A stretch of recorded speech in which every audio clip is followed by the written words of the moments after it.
intumwa zacu mucete Pawulo yandikiye abanyefeso muri igice cya 6 umurongo wa 18 haravuga ngo musengere muri mwemu ibihe byose mu buryo bwose bwo gusenga no kwinginga kandi ibyo mubibere maso mukobeje gose musengera abera bose. Amen. Tuvuge twese ngo amen. Tugamba tuvuge ku nkingi yo gusenga. Haleluya. Gusenga ni vyiza. Umuririmbyi yaririmbye aravuga ngo gusenga ni vyiza, gusenga ni vy'ingenzi ngo kuko bituma umukristo aganira n'Imana. Haleluya. Gusenga biragahoraho. Gusenga no kuganira n'Imana nkuko uwo muririmbyi yavuze. Imana nayo n'umuvyeyi. Nuko rero gusenga no kuganira n'Imana. Imana nayo n'umuvyeyi kandi umuvyeyi mwiza atameze nkatwe. Haleluya. Muri ico kiyago tuganira n'umuvyeyi harabamwo kumushima, tumushimira ivyo yakoze, harabamwo kumuhimbaza, tumuvuga icyari, tumuvuga ukwari, tumuvuga uko twamubonye, harabamwo kumutazira, tukavuga ubukuru bwiwe, tukavuga kugira neza kwiwe, harabamwo no kumusaba, hakabamwo no kumwinginga. Iyo vyatevye nyene turaninginga tumusaba, canke iyo nyene bishushe tukamwinginga kugira ngo atugirire neza. Haleluya. Mu gusenga rero reka twibukanye yuko dusaba data mu izina rya Yesu kugira nituze turasenga nabi, nituze turasenga ngo mu izina rya data, ngo data ngo ndagusavye ngo mu izina ryawe ryera. Oya, turasaba data mu izina rya Yesu. Gusenga birigwa nico gituma tuvyibukanya. Hariho igihe umuntu yinjira mu nzu y'Imana atazi gusenga, niyo dukijijwe tuza kwisanga tutari tuzi gusenga. Dusaba data mu izina rya Yesu. Yohana 16 umurongo wa 23 haravuga ngo kuri uwo munsi nta na kimwe muzombaza, nukuri ndababwire, nihagira icyo musaba data cyose azokibaha mu izina ryanje. Uwo yari Yesu ariko aravuga, azokibaha. Nihagira icyo musaba beneda azokibaha mu izina rya Yesu, azoduha. Haleluya. Rero Yesu yaratubwiye ngo tuze turasaba data ariko abitanga mu izina rya Yesu. Nico gituma iyo usenga udakwiye kwibagira gusozera uvuga ngo mu izina rya Yesu. Amen. Kugira ngo yumve ko ibyo byose wasavye wabisavye mu izina rya Yesu kandi arabikora. Usomye muri Matayo 7:7 haravuga ngo musabe muzohabwa, murondere muzoronka, muramutse muzokugururirwa. Ibyo byose nukuvuga ngo Yesu yaremeye, niwe yari karabivuga n'ivyo navyo. Aravuga mu yandi majambo aratubwira terega nimusabe muzohabwa, nimwaramutsa muzokugururirwa, nimwadodora nukuri bazobugururira, nimwarondera muzoronka. Turafise ubwo burenganzira bwo gusaba data hanyuma tugahabwa. Ikindi turakwiye gusaba twizeye, turakwiye gusenga twizeye. Nukuri tuba basenga bizeye, ndabasavye ndabinginze dusenge twizeye Imana. Nera igituma dukwiye gusenga twizeye iyi Mana nukumenya kwishobora vyose, kwisumba vyose. Umwanditsi wa Zaburi 91 umurongo wa mbere we yavuze ngo uba mu bwigobeko bw'isumba vyose azokwama ari mu gitutu cyishobora vyose. Acarongera ko ngo ndabwira uhoraho, ako nako uhoraho yayivuze mu mazina 4. Ndabwira uhoraho n'urubuhungiro bwanje, uri Imana yanje nizigira. Haleluya. Haleluya.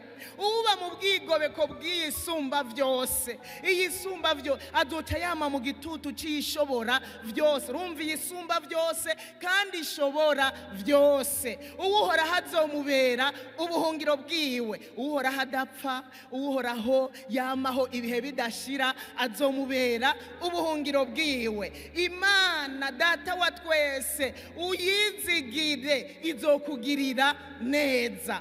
Haleluya. dusenge twizeye, kuko utizera ntibishoboka ko ayihimbara. Abaheburayo 11:6. Kandi utizera ntibishoboka ko ayihimbara, kuko uwegera Imana wese akwiye kwizera yuko iriho kandi ishobora byose kandi isumba byose, igaciha impera abayirondera. Haleluya! Wegera Imana wizeye, irahimpera abayisenga, irahimpera abayirondera, abayambaza irabaha impera. Haleluya! Iyi Mana yakoze bya bindi, tuyisenge tuyizeye. Mu gatondo niho navyutse, mu gatondo ndiko ndibuka igituma ntegerezwa kwizera Imana. Nako ndavuga ndavye ibyo yakoze vyonyene, nkwiye kwama negera Imana ndayizeye. Ikintu nibutse sinzi ko mwebwe cyababayeko. Jewe navutse nakanuye nsanga turi mu nzu y'isima n'inzu y'amatafari ahiye. Murumva ko papa yarateye imbere, muravyumva n'ubuntu kandi. Ariko nshaka kubabwira yuko twaryama ku birago. Ewe mwabana mwavukiye mu gisagara, mwavukiye ku mamatera, umve navutse ibaza umubebe bamuryamika ku kirago. Aha nico gituma twahombekaye, sikindi cyatumye, sikindi. Uzusanga hano mu mbavu twarahombekaye. Muzoraba abana ba kino gihe bataryamye ku birago bahombekara. Mve twe baturyamika gutyo ugasanga ino hagiriyemwo muri cya kirago, naha hagiriyemwo muri cya, aho ngo barahindukije. Ariko Imana uyu munsi yarampaye kuryama ku matera. Nico gituma ntoreka kuyishima. Iragahezagirwa, igira neza, iragahezagirwa. Uyu munsi nibutse ko Imana ishobora kugukura mu kirago ikakudugana ku matera. Ndababwije ukuri ntacyo mbuza kuyisenga, ndayizeye. Haleluya, haleluya. Ikindi naco, uretse ko twaryama ku kirago turi muhira kwa papa, yari yaratuguriye uburengeti. Ariko tugiye kwa nyokuru yaca dufuka ikirago tukakiryamako, tukonge ikindi kigira kabiri tukacifuka. Imbeho rero mu maguru, imbeho ku mutwe, none ikirago naho twari dutandukaniye nabo bagiye guhamba. Kuko kera bahamba mu kirago imbere n'inyuma urabona haraboneka. Imbeho igaca mu maguru, imbeho igaca ku mutwe, tugagikwega hirya no hino. Muga tutari bukigonde ngo twifuke mu maso. Sinzi ko mwumva iyo ngorane. Ariko uyu munsi ndafise ishuka nshobora gufuka ku mutwe, nshobora kufuka mu birenge, mbere nkarenzako kuvreri. Haleluya! Imana nzoyisenga ndayizeye yankuye habi. Imana nzoyisenga ndayizeye yarantabaye. Haleluya! Haleluya! Icyo numvise, oya, kugira uyisenga uyizeye, niwibuke vya bindi yakora. Wabona bitoshoboka, hanyuma uca uyisenga uyizeye. Ikindi naco kinuma ndayisenga ndayizeye. Ndababwije ukuri nibutse ko ndi mu gisagara ca Bujumbura. Jewe hariho abantu byari byoroshe ko baza mu gisagara, ababa haruguru ku misozi urabona basumira mu gisagara. Jewe ndi ku Kanyaru. Ku Kanyaru no kuvuga ngo mpanura bibe n'u Rwanda. Rero kuva hariya nkaza dogi Imana ikanzana, sije nizanye yo, narimvuze ngo nkaza. Imana ikanzana ikanshikana mu gisagara. Niki kitonkorera ko hari abo tuvugana bagumye ruguru, ndabasumbye iki? Hari abo tuvugana bagumye ruguru bambaye amaguturi y'uno munsi. Imana igira neza, Imana igira neza. Ubu bariko baratera imbere bambara ibitenge kubera nanje nateye imbere. Nuco usubira inyuma ukamuteza imbere, baca bambara ibikwembe. Mugabo yo jewe nanje mba nambara iki? Nguturiya, umunyike, ibiki muravyibuka. Ico ndacibutse. Imana irashoboye basha. Nibutse utuntu twinshi. Ndavuga ni Imana, jewe nzogusenga ndakwizeye. Ibi ndiko ndababwira ko ubu ndyama ku matera. Nta sengesho nigeze ngira ngo ndonke matera. Eka nisanze muri ubwo buntu sanga nararonse matera. kandi na hahandi kwa papa ubu hariho imatera. Ubu ntibakiri mu birago, hariho imatera, hariho imatera. Ego Imana ishimwe ko dawe atapfuye ataraye mu matera. Ego yari yarikoko yarubaka inzu nziza aca buri matera. nayo yarazi kandi nubwo yari yarubatse iyo nzu kugura imatera byari kumugora, ariko Imana ishimwe. Rero ivyo ntavyo nasabye. Imana yankoreye ivyo kubw'ubuntu, ikanzana mu gisagara kubw'ubuntu. Mwaba navyaye bamushima Imana ko namanutse mu gisagara. Mwari kuvukira hehe mwebwe? Hari naho ndakubavyarira inyuma y'urugo nkuko nanje bamvyariye inyuma y'urugo, abandi imbere y'iziko, abandi imbere y'igitanda. Burya mwese benshi niko mwapfutse. Nimureke abana bo mu gisagara bajandajanda. Haleluya. Ariko namwebwe mwavukiye mu gisagara, hariho impamvu yotuma musenga Imana muyizeye. Imana yatuzanye abavyeyi mu gisagara. Erega yo tutaza namwe nimwari kuhavukira. Iyo Imana itaduteza imbere namwe nimwari gutera imbere. Muyisenge muyizeye, irashobora gukora ibirengeye cyane ivyo dusaba n'ivyo twiyumvira. Haleluya. Tuyisengane umwete. Haleluya. Niko ndavuga ku nkingi yo gusenga. Nta muntu numwe yovuga ngo arafatirwa ku buryo atosenga. Aha rero aho mwigira busy, aho mwigira abafise akazi kenshi, nta muntu numwe yokwigira ngo arafise akazi kenshi ku buryo atosenga. Gusenga naho woba uri umukuru wo mu rwego rwo hejuru wa mbere mu gihugu, aba ari umukuru w'igihugu, niyovuga ngo yabuze umwanya wo gusenga. Naho woba uri umudandaza afise ibirukururana byinshi, niwovuga ngo wabuze umwanya wo gusenga. Nta muntu ntuze wigere ufatirwa, ndakwinginze, ku buryo uvuga ngo nabuze umwanya wo gusenga. Biragahera mu izina rya Yesu. Mwumvirize Daniyeli 6:10. Daniyeli cyambere yari umukuru kweri, yubashwe cyane mu gihugu cy'ikinyamahanga. Kandi Daniyeli yari umushikirangoma, yari umushikiranganje wa mbere, kandi havuye umwami niwe yakurikira. Daniyeli yari umunyepolitike, sinzi kunyumva, yari umunyepolitike. Daniyeli yari umukozi wa leta. Daniyeli yararoraniwe vrema, yararoraniwe kuruta abandi batwa wari nyagano bose. Daniyeli yaramerewe neza kubera urabona yari umukuru. Ariko 6:10 havuga ngo maze Daniyeli amenye ko icyo cyandiko cyasinyweko ajiwe, kandi amadirisha y'inzu yiwe yerekeye Yerusalemu yama yuguruye, akomeza gufukama 3 ku munsi asenga Imana yiwe, ayikengurukira nk'uko yari asanzwe abikora canke abigenza. Bisigura ngo imbere yuko Daniyeli yumva iki cyandiko ko cyasinyweko, Daniyeli yari asanzwe asenga, apfukama 3 ku munsi. Kandi nababwiye yari uwa kabiri ku mwami, yari umunyepolitike, yari yubashwe, yari umukuru. Ninde ari ngaha yovuga ngo ni umukuru ku buryo abura umwanya wo gusenga? Tugira ivyitwazo gusa, tugira ivyitwazo by'abadayimoni, biba ari ivyitwazo by'abadayimoni. Imana idufashe cyane. Daniyeli ntiyasenze kubera yarashikiwe n'ikibazo, oya, ariko yarasanzwe abikora ku munsi. Imana idufashe cyane.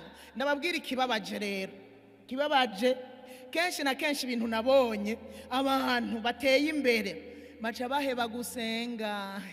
Imana idutabare gose. Abantu bateye imbere mu yandi majambo bashaka kuba baranasenze bakishugwa, hanyuma ntibasubire kuja mu masengesho. Wapi? Ikiwagiweco no gupfukama hamwe n'abandi mu cumba c'amasengesho, hamwe n'abandi, hamwe abandi basenze, acabona oya no. Ivyo byari vya mbere ntaraba deje, byari vya mbere ntaraba ngaha nta uraba umukuru w'igihugu, byari ubwa mbere ntaraba umushinga amateka, ntaraba ikini, byari vya mbere. Yo ndakubwire ngo wapi, abenshi baca basubira inyuma, niyo ngorane. Uko nukwibagira iyo vyavuye mu majambo make, bavyita kwibagira iyo vyavuye. Haleluya. Gusenga, ndababwire ikintu cya mbere rero ukwiye kwitondera. Gusenga nivyankenegwa cyane, gusenga nivyankenegwa cyane mu buzima. Urakeneye amafaranga, sibyo none? Urakeneye bana, murakeneye kwiga cyane mugashika kure, naho abavyeyi batashitse. Ni vyiza cyane. Kugira urugo rwiza nivyankenegwa, kugira akazi keza nivyankenegwa, kudandaza ukunguka nivyankenegwa.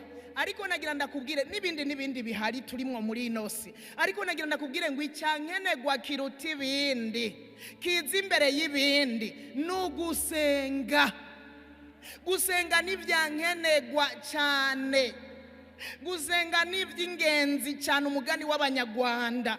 Nivyankenegwa gose gusumba ibi byose. Wogenda ugashiramwo urasenga. Simvuze ngo ucusenga ucuherayo, urasenga ukabiherako. Nivyo vyibanze, nivyo biza imbere. Hanyuma ugaca ugenda ukiga, ugaca ugenda ukadandaza, ugaca ugenda ugakora akazi, ugaca ugenda muri bya bindi byose ujejwe gukora mugabo wasenze. Haleluya. Gusenga nivyo bituma tugiriranira imigenderanire myiza n'Imana. Rero ubihevye uzobura umuntu uvuga ngo uri uw'Imana mugabo atamigenderanire mufitaniye. Ubivuga ku munwa, kuko vy'ukuri twari dukwiye kuba abakristo bafitaniye imigenderanire myiza n'Imana. Abafitaniye imigenderanire myiza n'Imana baraganira kuko muri iyo migenderanire nyene ikomera ikaba myiza kubera uko kuganira. Haleluya. Haleluya. Mu bintu ukwiye kwifuza kuronderana umwete cyane kuruta ibindi, urondere akanya ko gusenga. Mu byo ukwiye gukora imbere y'ibindi byose kandi imisi yose, ni ugusenga.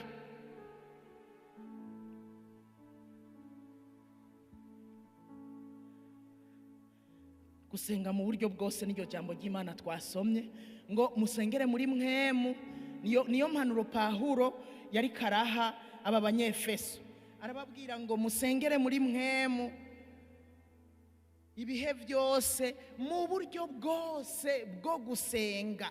Dusenge mu buryo bwose, dusenge mu buryo bwose, mu buryo bwose. Nawe nyene uravyumva. Mu buryo bwose dusenge amasengesho magufi, dusenge amasengesho maremare, dusenge twisonzesheje, dusenge tutisonzesheje, dusenge ku murango, dusenge mwijoro, dusenge dufise ibibazo, dusenge tudafise ibibazo. Dusenge mu buryo bwose. Haleluya.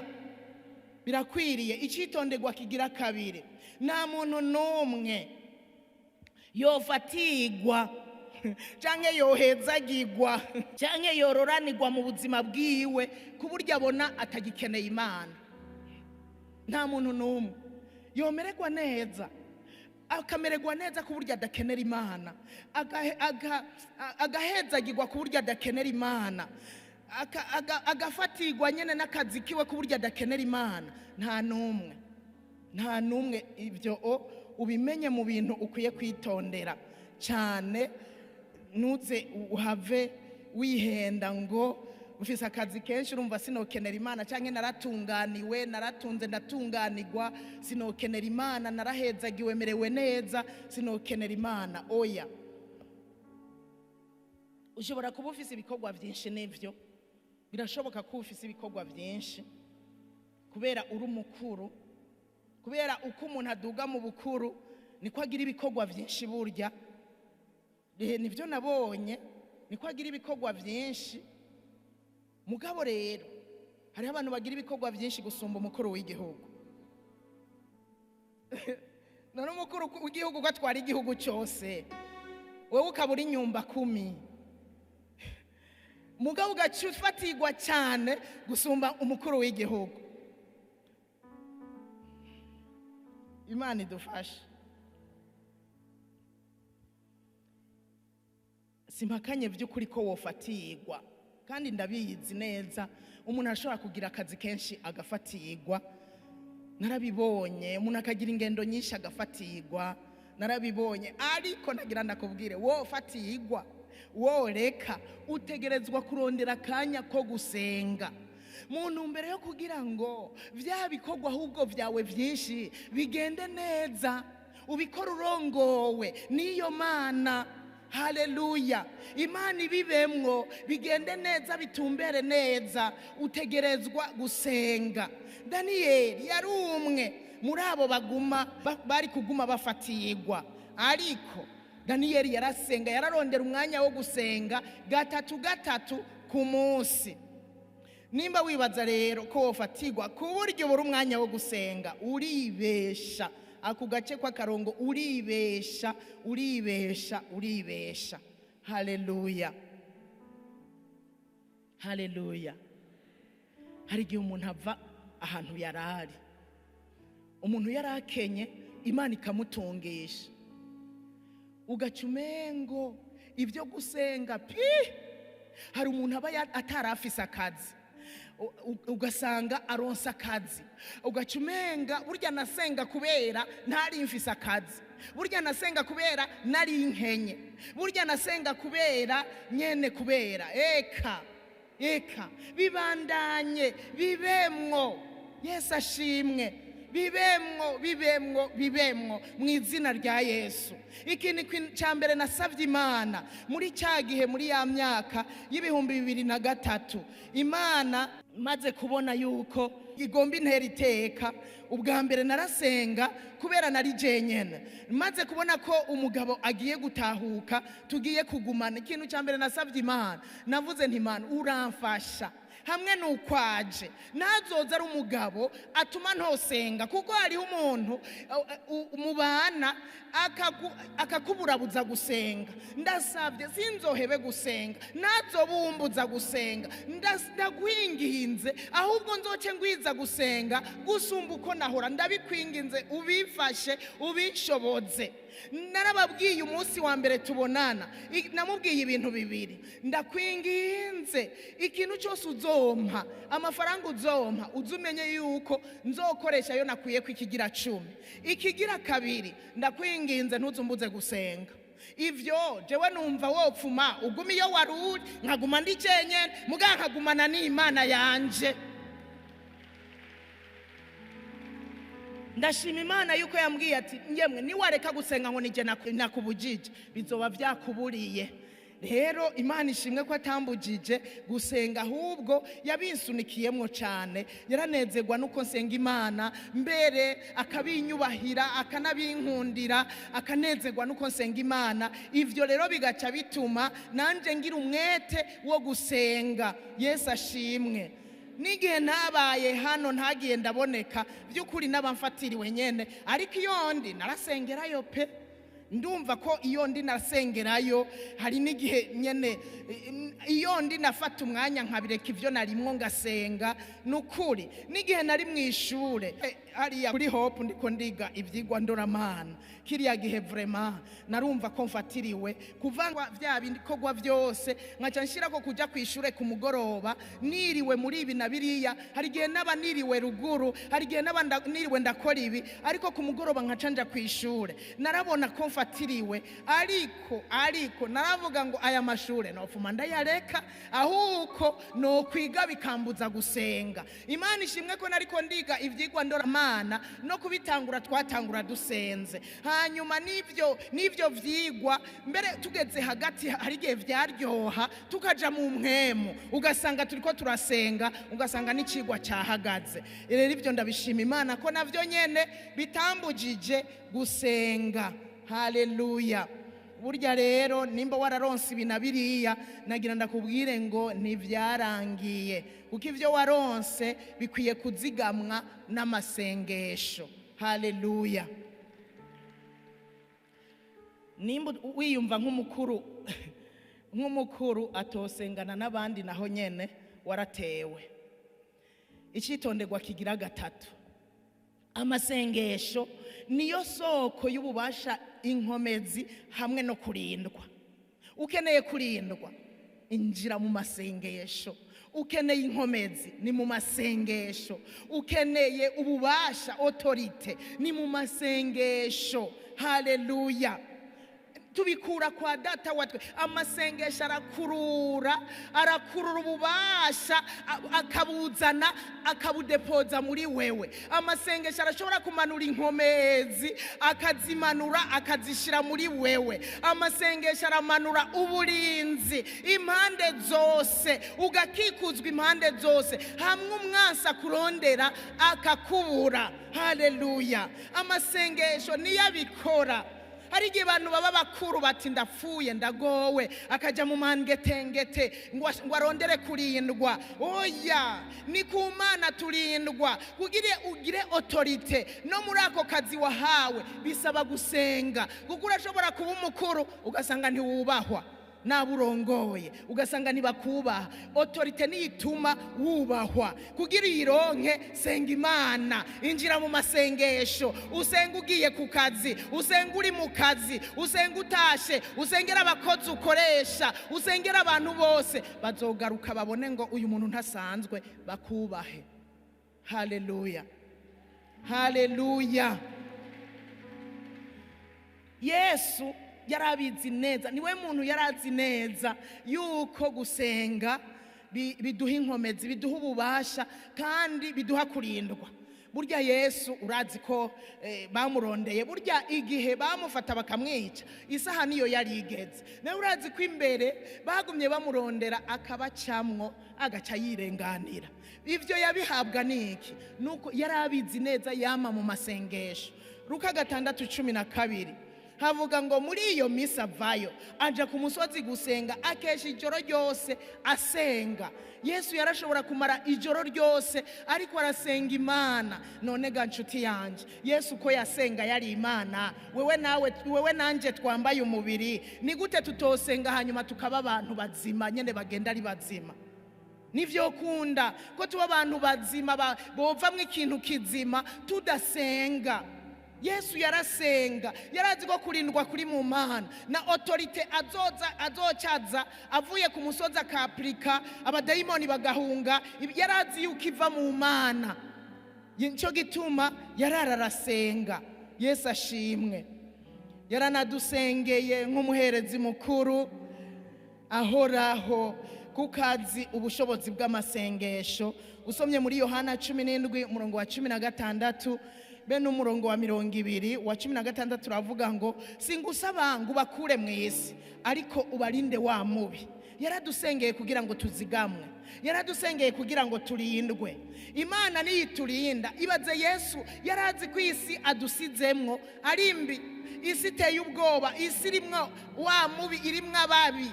Aradusengera ngo Mana sindagusabye ngo bakure mw'isi, ariko wewe ubarinde wa mubi, ubakingire wa mubi. Haleluya. Rema Yesu yaragusengeye. 20 havuga ngo sinsabira abagusa, ariko ndasabira nabo bazonyizera kubw'ijambo ryaba. Haleluya. Twarizeye kubw'ijambo by'abatwitangiye imbere, nabo babikuye kuri babandi, nabo babikuye kuri byavuye ku ntumwa. Haleluya. Kuko nizo yari karasengera, aravuga ngo ndasengera, sinsabira mwebwe gusa, ntiyasabira intumwa ziri imbere yiwe. Rero arabwira Imana ati sinsabira abagusa, ariko ndasengera na Denise azonyizera kubwaba, na Maria azonyizera kubwaba, na Filipa na Petero n'abandi bazonyizera kubwaba. Haleluya. Burya ukwizera kwacu guturuka ku ntumwa. Yesu ashimwe cyane. Na nubu aho yicaye iburyo bwa data, nagira ndakubwire ko aguma dusabira nk'umuherezi mukuru. Usomye mu Baheburayo 7 urabisangamwo 24 gushika ku 25 haravuga ngo ariko yowe kuko yamaha ibihe bidashira, afise ubuherezi budakugwaho. Abakera abajya badushikira ku Mana bari bafise ubuherezi bukugwaho, yamara umwaka umwe hagaca hatoga uwundi, kandi murazi ko bapfa no gupfa barapfa. Ariko uyu mwami Yesu afise ubuherezi bwamaha ibihe byose. nico gituma ashobora gukiza rwose abashikira Imana kubwiwe, kuko na ntaryo yamaho ngo abasabire. Haleluya. Yesu yamaho, n'umuherezi mukuru yamaho ngo adusabire, yicaye iburyo bwa data aradusabira. Burya Yesu aramama akavuga ngo ndakwinginze mwihanganire, buramuretse gatoya. Burya Yesu ni nka wa mukozi yavuga ngo basi reka kuruca uru ruzabibu, basi reka nongere ndarutabirire, basi n'uwundi mwaka umwe umyemerere ndarutabirire. Burya Yesu niko avuga, nyemerera uyu muntu ntumukureho, uyu muntu umwihanganire, akadusabira tukabona turabayeho mu buntu bw'Imana. Ariko ntitugume tuba mu byaha ngo Yesu azoguma dusabira. Oya, ariko duhinduke gose, duhinduke gose, duhinduke gose. Haleluya.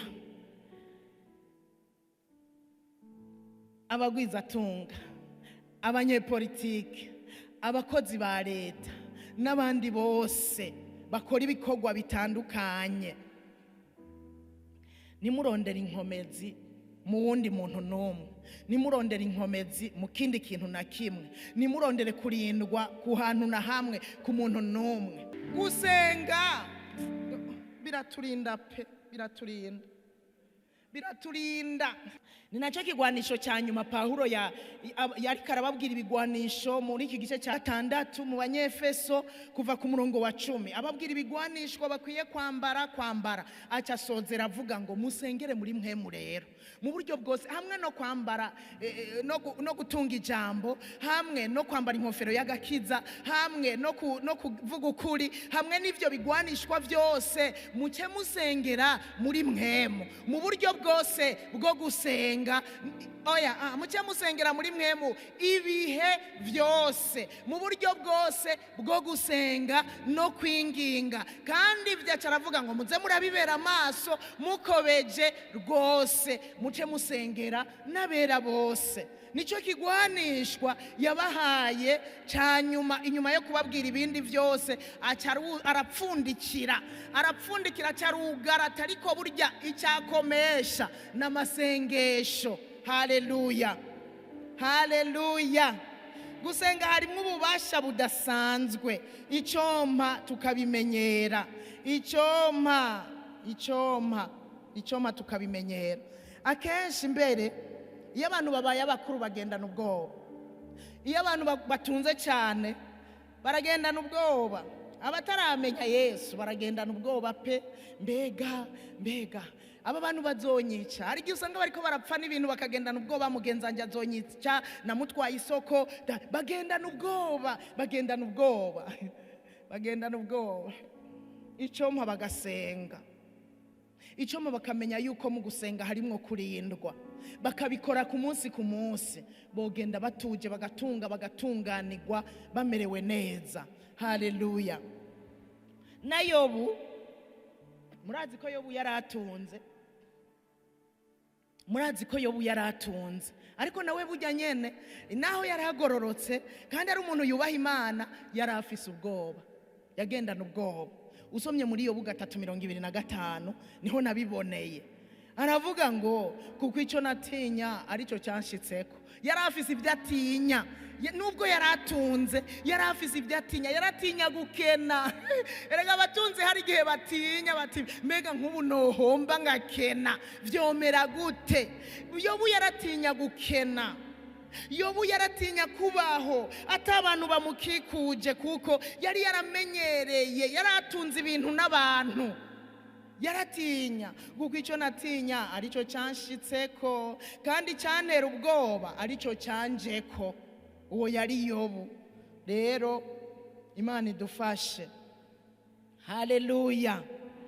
Imana idufashe cyane. Uri umusenzi nta bwoba, nicyo gituma Daniyeli nta bwoba yarabaye, hatabwoba afise, nta bwoba yari afise pe, yarabaye hatabwoba. Uri umusenzi ntutinya. Amasengesho ya Daniyeli yarazi ngo azondinda, yarazi itegeko rihari ko ari iry'uko bazoterera mu rwobo rw'intambwe uwundi azosenga iyindi mana adasenze umwami. Ariko Daniyeli nta bwoba, yaravuga ngo ndasenga uko biri kose nta kimbuza gusenga. Imana nsenga izondinda, Imana nsenga izonkingira.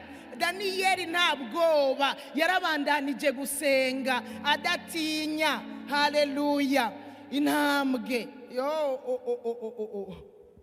intambwe ziguhagurukiye, ndasenga ngo mu izina rya Yesu zishwiragizwe n'amasengesho yawe. Haleluya. Ububasha bw'amasengesho bugushire hejuru mu izina rya Yesu. We wavyakiriye Imana iguha umugisha. Ubwo bubasha bw'amasengesho bugushire hejuru mu izina rya Yesu. Ugiye gutera imbere mu buzima bw'amasengesho mu izina rya Yesu. Amajuru akugurukire, imigisha y'Imana ikumanukire mu izina rya Yesu.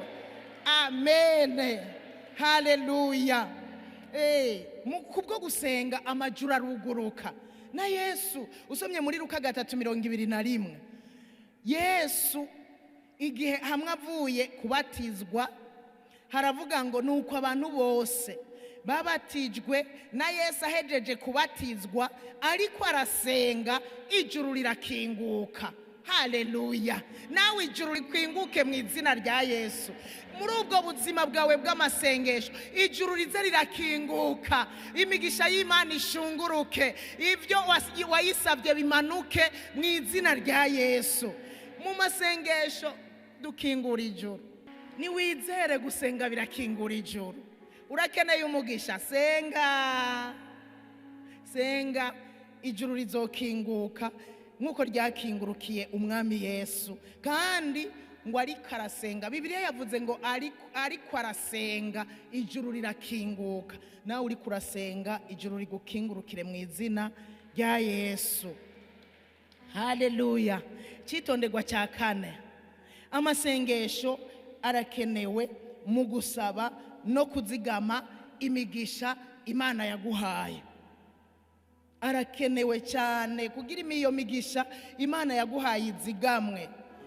Ibyo washitse ko mu buzima n'ibyo ufise byose n'ubuntu bw'Imana, niwagira ubuzima bw'amasengesho uzoshika kubiruta ibyo. Ayo masengesho nyene ace yongera abizigame. Haleluya. Haleluya. Haleluya.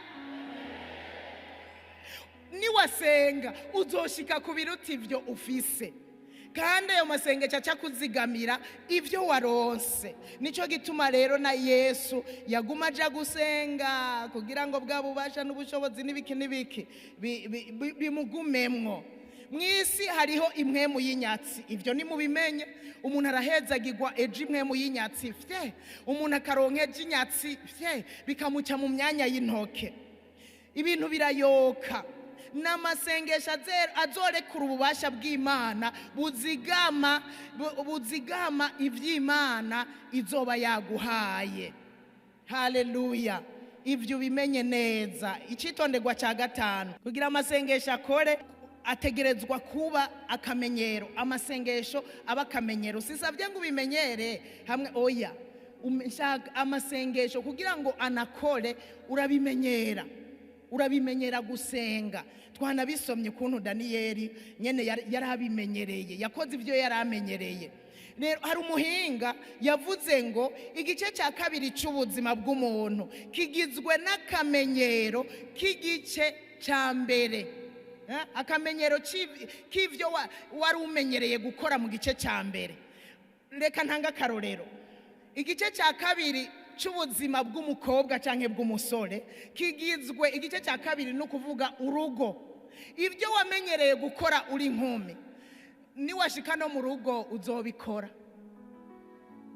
Nimba waramenyereye gukora udukogwa, waramenyereye guteka, uzobikora. Ariko utabimenyereye, umukozi azogenda muri restaurant. Nukuvuga ngo igice cya kabiri cy'ubuzima kigizwe n'ibyo wari umenyereye gukora ubwa mbere. Nukuvuga ngo ubwa kabiri rero uca ubikora neza kubera wari usanzwe ubimenyereye. Yesu ashimwe cyane. Haleluya. Umuntu azoba ukomeye mu buzima, umuntu aza kuba ukomeye mu buzima ubibona kare, urabiye kuvyo amenyereye gukora. Urabye ndibuka n'abavyeyi bahora bavuga baravye umwana ukuntu ameze, ukuntu yifata, ukaza wumva ngo wamwa ngo uzokwitunga, canke ngo ujya mwana wanaka ngo azokwitunga kweri. Baravye ibintu amenyereye gukora, baravye ibintu ye uko yifata, uko amenyereye kubaho, bakavuga ngo azokwitunga. Burya umuntu rero azoba ukomeye ubibona hakiri kare, uravye ibyo amenyereye gukora. Ikintu gicika akamenyero iyo ugisubiramwo kenshi. Akamenyero karashobora kuba keza canke kabi. Akamenyero keza kajyana umuntu mu kuroranirwa k'ubuzima bwa misi yose, ariko akamenyero kabi kajyana umuntu mu ngorane, mu gutsindwa, mu kunanirwa mu buzima bwa misi yose. Rero ndakwinginga ukuze akamenyero ko gusenga. Kuza akamenyero ko gusenga niho uzoba umuntu aroranirwa mu buzima bwa misi yose. Kuza akamenyero ko gusenga uzoba utsinda mu buzima bwa misi yose. Kuza akamenyero ko gusenga ubikuze. Hariho ibintu Yesu yaramenyereye: kuja ku musozi gusenga, kuja mu isinagogi. Wewe umenyereye gukora iki? Kuja ku musozi gusenga yarabimenyereye, nkuko nabisomye no muri Luka 4:16 haravuga ukuntu yaramenyereye kuja mu isinagogi. Aji Nazareti yo yakuriye, Luka 4:16, aji Nazareti yo yakuriye, ku munsi w'isabato yinjira mu isinagogi nkuko yamenyereye, ava hasi ngo asome. Wewe uramenyereye kuja mu isinagogi? Isinagogi ni mu nzu y'Imana. Kuza akamenyero ko kuba mu nzu y'Imana, kuza akamenyero ko kuba mu ishengero, ubimenyere, bikuryohere, bikunezere. Jewe narababwiye ukuntu namenyereye kuba mu nzu y'Imana, birandyohera ku buryo nava ku kazi nkahaca mu gatondo nahaciye nkumva kwicara mu ntebe naramenya gusenga nkumva birampagije. Ibyo byatumye numva nkunze inzu y'Imana, kandi mu nzu y'Imana uhakunze urahakura ibyankenegwa byose. Umwanya Daniyeli nawe nyene yaramenyereye gusenga. Reka rero ndababwira, iyi si ni isi y'ikinyabyaha. Ntuwave wibaza ngo izotegekanya imyanya yo gusenga, ngo usange ngo nyene iyi si mu buzi butandukanye barategekanije imyanya yo gusenga. Haba namba. Ni wewe wo kwiyinjiza mu masengesho akaba mu buzima bwawe, amasengesho ukayinjiza mu buzima bwawe akabamwo, hanyuma aya masengesho ukayasenga uri ku kazi, ku buryo n'abandi bandukiza gusenga. Kandi birashoboka ukazana impinduka aho uherereye, nk'uko Daniyeli yabikoze. Abantu benshi ahubwo usanga bibuka gusenga mu ngorane, mu bibazo, ugasanga abantu niho bibuka gusenga, niho bibuka kurondera Imana. Ariko Imana twari dukwiye kuyirondera imisi yose. Shiraho umwanya wo gusenga rero mu buzima bwawe bwa misi yose. Hamwe uvuga ngo ndafise umwanya kanaka wo gusenga, umwanya kanaka wo gusenga. Icyitonderwa cya gatandatu, amasengesho arabandanya mu gihe cy'amagume no mu gihe cy'amahoro. Gusengera igihugu birabandanya mu gihe cy'amagume no mu gihe cy'amahoro. Mu buzima bwawe uri mu magume senga, uri mu mahoro senga. Ubuzima burabandanya. Ibaze nk'ubu ufise umugenzi akwitaho cyangwa guha umwanya mu gihe ufise ingorane gusa, noca namwita intambira kibi. Umugenzi wawe mukundana mugabo akakurondera mu gihe ugowe gusa, uwo mugenzi yoba ari uwe. Mudasangira n'umunezero. Umugenzi musangira umunezero, mugasangira n'umubabaro. Imana rero nagira ndakubwire ngo nukuri n'umuvyeyi mwiza udukwiye kurondera, tubabaye tukanamurondera mu gihe cy'amahoro, kuko turamurondera kugira ngo tunaganire, tugiriranire ya migenderanire myiza. Haleluya. uko usenga niko ubandanya kubimenyera. N'ingorane iyo zije zisanga ubimenyereye gusenga, ugaca usenga amasengesho y'inkomezi yuzuye no kwizera kuko uba ubimenyereye. Ariko ingorane zije utabimenyereye, urarondeza ugakora hirya, ugaca wiruka ku bantu, muransengera abubwiye ugasanga ntibanavyibutse. Ariko ubimenyereye haza ikibazo. Hajya Daniyeli kubera yari abimenyereye, yumva icyo cyandiko cyasinyweko, Daniyeli atarahaguruka mu nkomezi mu kwizera, Imana nahora nsenga iri kumwe nanje, acabandanya asenga gatatu ku munsi nk'uko yari abimenyereye. Rero iyo umenyereye gusenga uca usengana inkomezi kandi ugasengana n'ukwizera, n'ahandi utabimenyereye usengana ubwoba ugasanga nta kwizera kurimwo. Imana idufashe cyane. Icitondegwa cindwe, igihugu kirakeneye amasengesho menshi hamwe n'abarongozi basenga. Kirakeneye amasengesho menshi hamwe n'abarongozi basenga. Nivyo canke sivyo? Isi murabizi kwiganjwe n'imyuka mibi, n'impemu z'ahantu ho mwijuru. Nico gituma Pawulo yandikiye aba bantu b'Abanyefeso abasaba kwambara ibigwanishwa, kuko yababwiye ngo mumenye ko abo tunigana atari inyama n'amaraso, n'abakuru n'abafise ububasha n'abaganzi y'isi y'umwiza. Acarababwira rero ngo nimwambare ibigwanishwa. Muri ibyo bigwanishwa rero niho harimwo no gusenga. Yesu ashimwe. Rero dutegerezwa gusengera igihugu, ariko intambara zo mu gihugu tuzigwana mu buryo bw'imwemu, si mu buryo bw'umubiri. Nico gituma dutegerezwa kugwanisha amasengesho, tugasenga, dusengera abakuru, dusengera abaganza, nk'uko yavyandikiye Timoteyo amuhanura ngo gusengera abantu bose, na cyane cyane abakuru n'abafise ububasha. Haleluya, haleluya. Kugira ngo bikunde tuba amahoro, aramusaba ngo bazoza baribuka basengera abarongozi.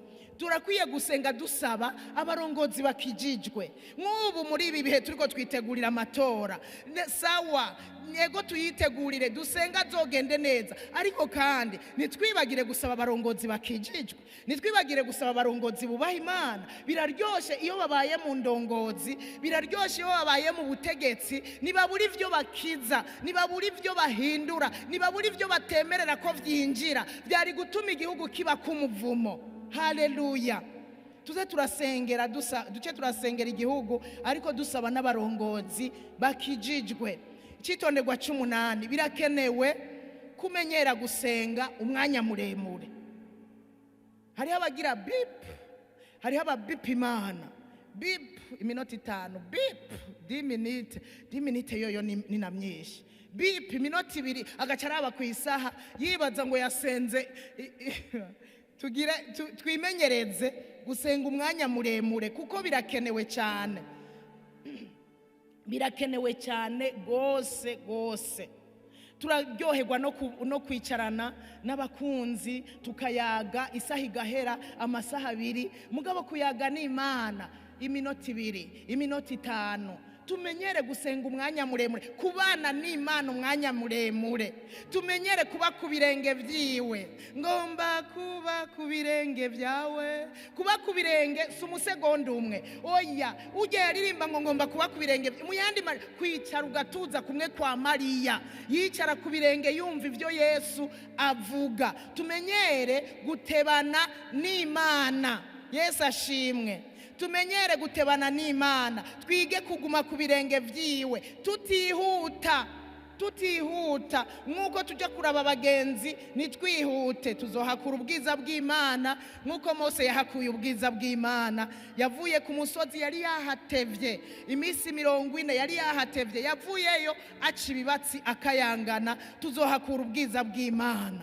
Haleluya, haleluya. Yesu yaratangajwe n'ukuntu abigishwa biwe batashobora kumarana nawe n'isaha n'imwe gusa. Aratangara. Urumva, hamwe yari ku musozi Getsemane, yaragiye arasenga, arababwira ngo nimubane maso nanje.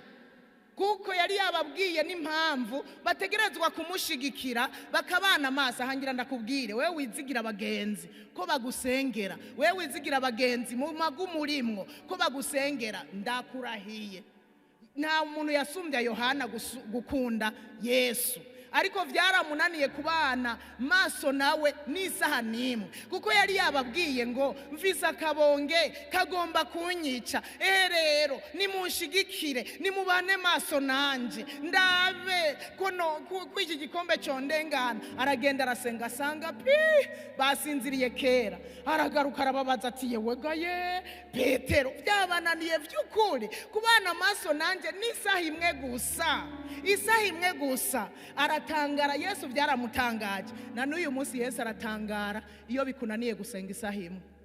Arumigwa, aravuga ati umuntu amaze 20 akijijwe nashobora gusenga isaha imwe adahagaze. Umuntu amaze imyaka 30 nashobora gutena imbere y'Imana ariko arasenga n'isaha imwe gusa. Ari akuraba kikaba igitangaza. Umuntu yabipfukiyemwo, bazanye mu rusengero bakamunshikanira, ubakaba kwije 20, ubakaba kwije 30, baramunshikane. Yabivukiyemwo, yavukiye mu mazu y'abakozi b'Imana isaha imwe gusa. Aratangara nkuko yatangariye abigishwa biwe. Muraza kubisoma muri Matayo 26:38. Yesu wewe yarashobora gusenga ijoro ryose nkuko twabisomye, yarabishobora nyene gusenga, kandi niwe karorero kacu, niwe turabirako. Wige gusenga rero umwanya muremure, kuko biri no mu masengesho yishugwa. Imana iraraba ukuntu wagumye wensista, ikaraba umwanya wamaze imbere yayo, ikavuga uti uyu muntu reka ngira ico nkoze. Wahevye ibindi umuhebera isaha, umuhebera amasaha abiri, umuhebera amasaha ngahe, reka uyu muntu ngira ico ndamukoreye. Biri mu masengesho yishugwa. Wige gusenga umwanya muremure. Icitondegwa c'icenda kivuga ngo birakenewe kuja hiherereye kugira amasengesho yawe akore. Biroroshe gusengana n'abandi, gusengera mu gwinshi biroroha, mugabo kujya kwinyegeza uri umuntu umwe, umunsi ukira uri wenyene mu cumba cyawe ukahiyugaranira, ntibishoboye benshi. Tuvugana ukuri hiyo, oya ntibishoboye benshi. Kwiyugarana mu cumba cyawe ugasenga umwanya muremure ahiherereye uri wenyene, nagira ndakubwire ngo ntibishoboye benshi. Ariko rero Imana igufashe, igushoboze, ubishobore mu izina rya Yesu.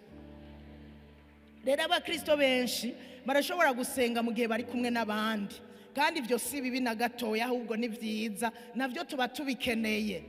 Ariko birabankira kuja mu cumba cya bonyene ngo bashobore gusenga nk'isaha yose.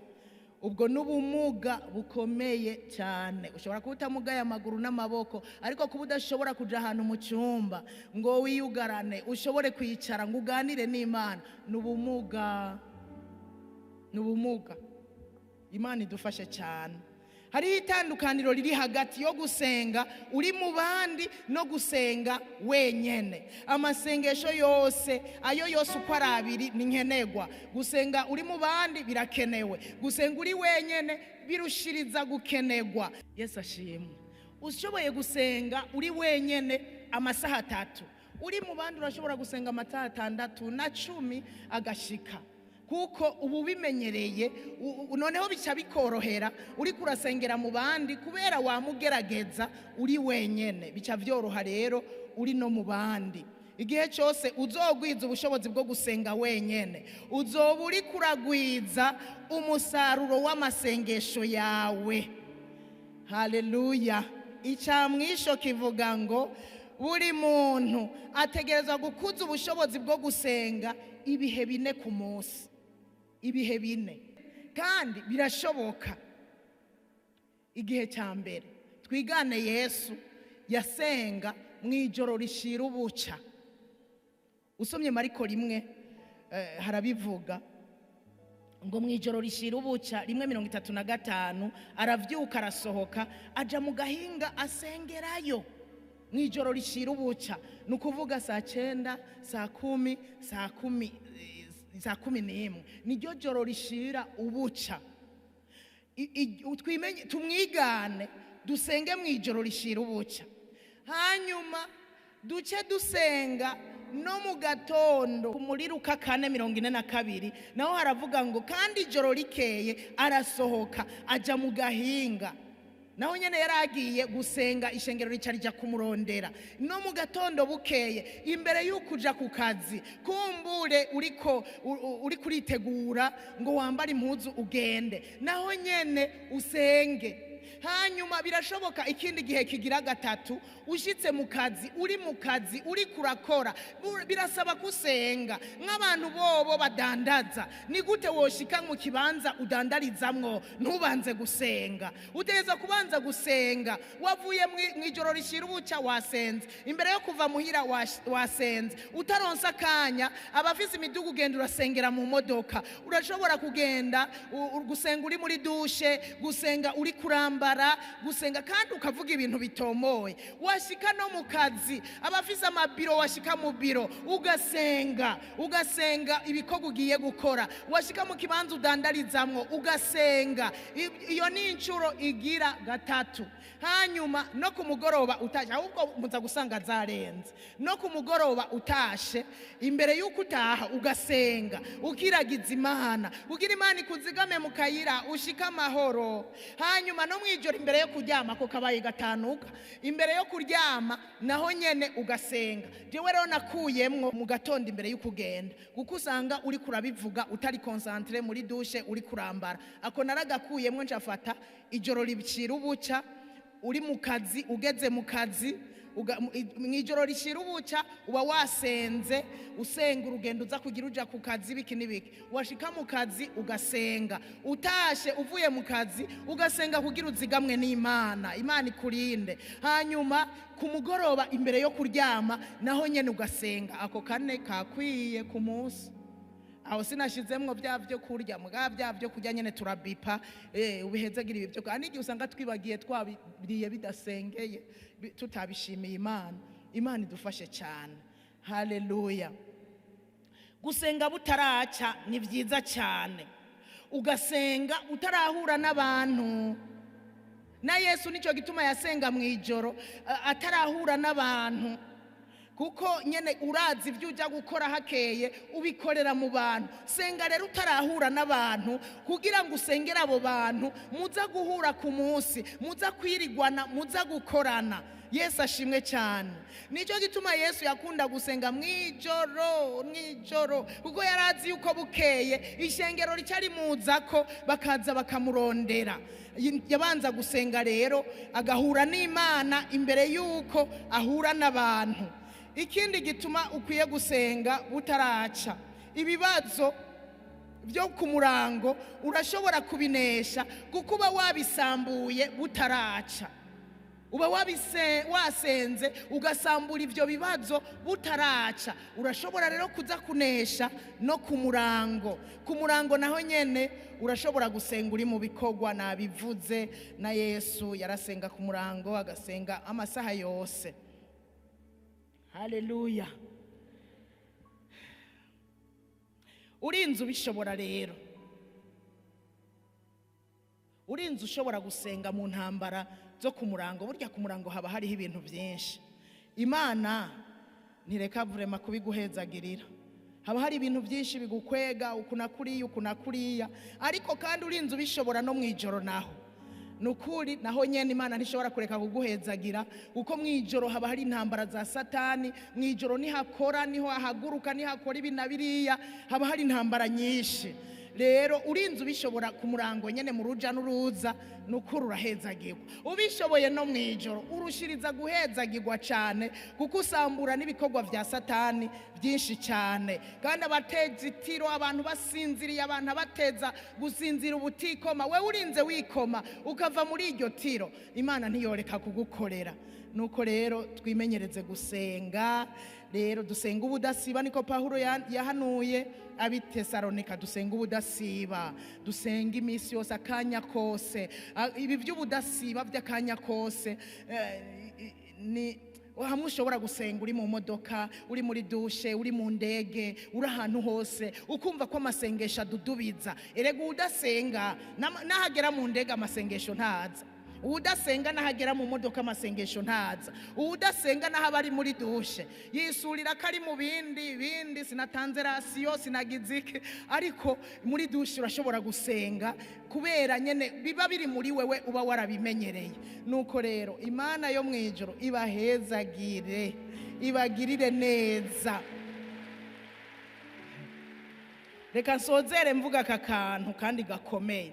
Imana irafuhishwa n'ukuntu uganiriza canke ugaterefona kenshi canke ukandikira kenshi umugore wawe, umugabo wawe, canke umufiance wawe, canke umugenzi wawe gusumba uko muganira nayo. Imana birayipfuhisha. Uramutelefona uwo musheri umuganiriza kugomba n'uwo mugabo mugabo uzumenye ngo Imana yapfusha. Urumva wamwandikiye, wamutelefonye, wahagize ikisheri, wamwisa amazina hani, afya, ore, dete, reka. Urumva yoyo ntiwayibwiye. Mana isumba byose, uhora ugira neza, urera, uratunganye, uragororotse, uri mwiza, usumba niwigeze nayo yibwira ayo majambo meza. Irapfuha, irapfuha, irapfuha, irapfuha, irapfuha. Kandi ni wabibandanya gose ugasanga wabikoze udasenga, izogukura iruhande uwo muntu kubera azoba yahindutse ikigirwamana.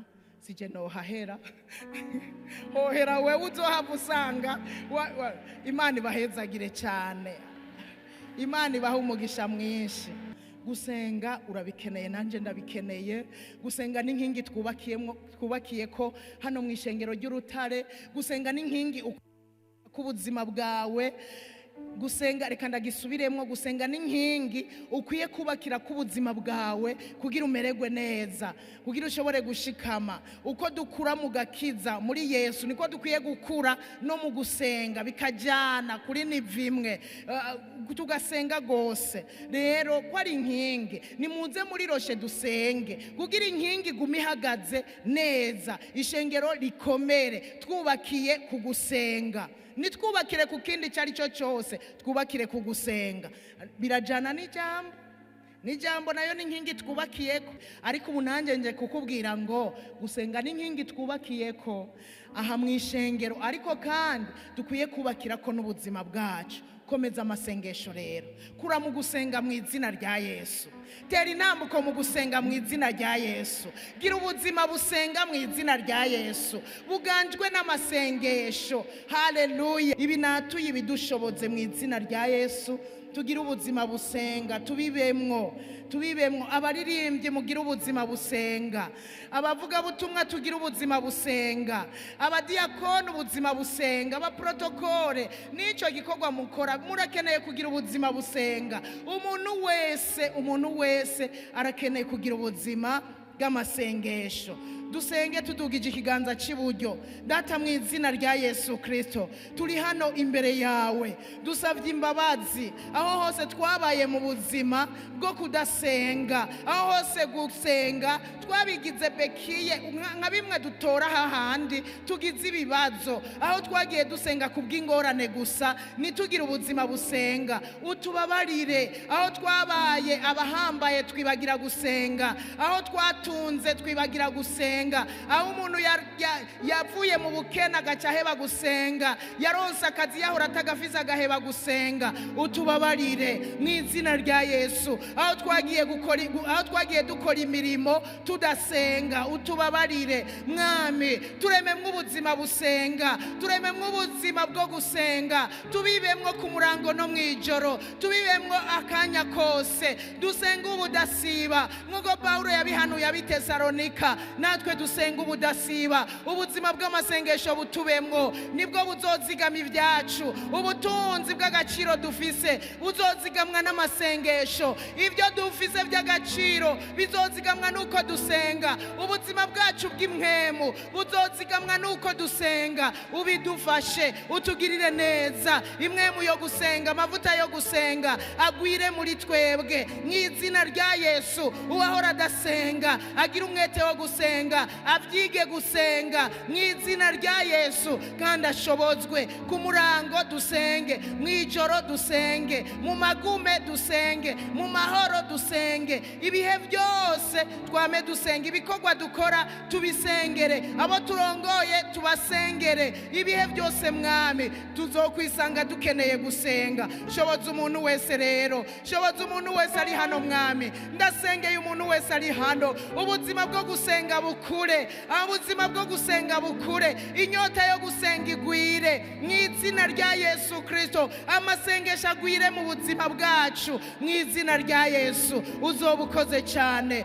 utugirire neza, ukari n'inkingi twubakiyeko, tubikore tunezerewe, tubikore dushima, uzoba ukoze cyane. Nuko turaguhaye icubahiro, tubikore mu izina rya Yesu, kandi tubikore twizeye kuko utizeye adashobora guhimbara Imana. Urakoze, turagushimiye, turagukomeye amashi menshi mu izina rya Yesu Kristo. Nagira nsabe umuntu ari hano atarakira Yesu nk'umwami n'umukiza, ngwino Yesu akwigishe gusenga, n'abigishwa biwe yarabigishije gusenga. Ngwino umwakire akwigishe gusenga. Nimba uhari utarakira Yesu nk'umwami n'umukiza, birinze binanira umuntu amaze 20 ans akijijwe, wewe urumva utaravyinjiramwo vyorushiriza kukunanira, ariko birashoboka. Ngwino muri Yesu, ngwino muri Yesu, uduze ikiganza aho uri, wewe utarakizwa, kugira umwakire agushoboze gusenga ubudahumeka. Mwakire Yesu muhagaze, abinjiremwo muhagaze, mu mugendane muhagaze, bwuma atasoni, umuca muva atasoni atabwoba, kuko umwami w'abamazoba yinjiye muri mwebwe. Ndasaba nabo ku buhinga ngurukana bumenyi bari kumwe natwe bifuza kwakira Yesu, namwe nyene turabahaye ikaze. Uyu mwanya babazoba bariko barasubira mwaya majambo, namwe musubiranemo nabo, kandi ahuri birakora mu izina rya Yesu. Haba kuba ari hafi n'abari kure birakora. Rero namwe musubire mwaya majambo, muvuge ngo mwami Yesu, uyu munsi ndafashe ingingo yo kuguha ubuzima bwanje, ngo ubuganze. Ndakwakiriye umbere umwami n'umukiza w'ubugingo bwanje, w'ubugingo bwanje. Kuva uyu munsi ndiyemeje kugukurikira, ndiyemeje byukunda nanka ivyo wanka. Mwami, ufuta mu gitabo kwa Satani, hanyuma ucunyandika mu gitabo c'ubugingo. Mwami Yesu, nagendeye mu vyaha vyinshi, ndagusavye imbabazi. Aka kanya numbabarire ibyaha byose nakoze, sinzobisubira, kandi ndazi kuzonshoboza kubinesha. Urakoze mwami Yesu, amaraso yawe natwikira ubugingo bwanje. Urakoze Yesu, amashi menshi.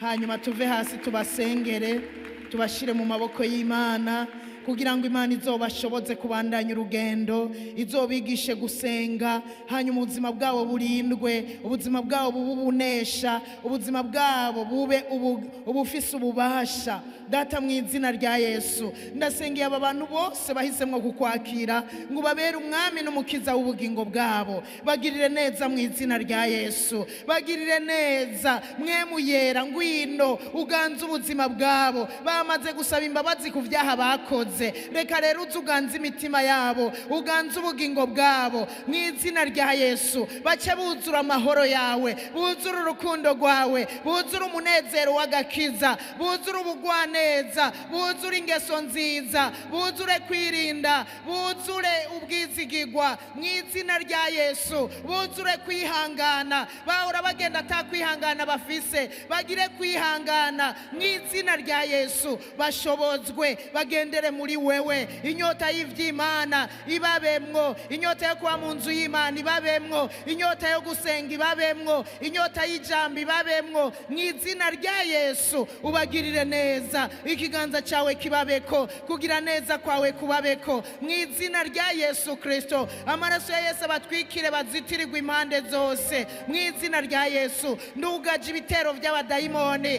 byo basubiza mu byaha, ndugaje amajwi y'abagenzi, ndabatandukanije n'abagenzi bo bajana mu byaha. Mu izina rya Yesu Kristo, amajwi y'ibicantege yoturuka mu bagenzi, mu nshuti n'abagenzi, ndugaje mu izina rya Yesu. Mwami, bahe kuramiriza urugendo, kandi icyo ndabasengeye nuko bozorangiza neza gusumba uko batanguye. Mu izina rya Yesu Kristo niho tubisenze twizeye kuzobibakorera. Amen.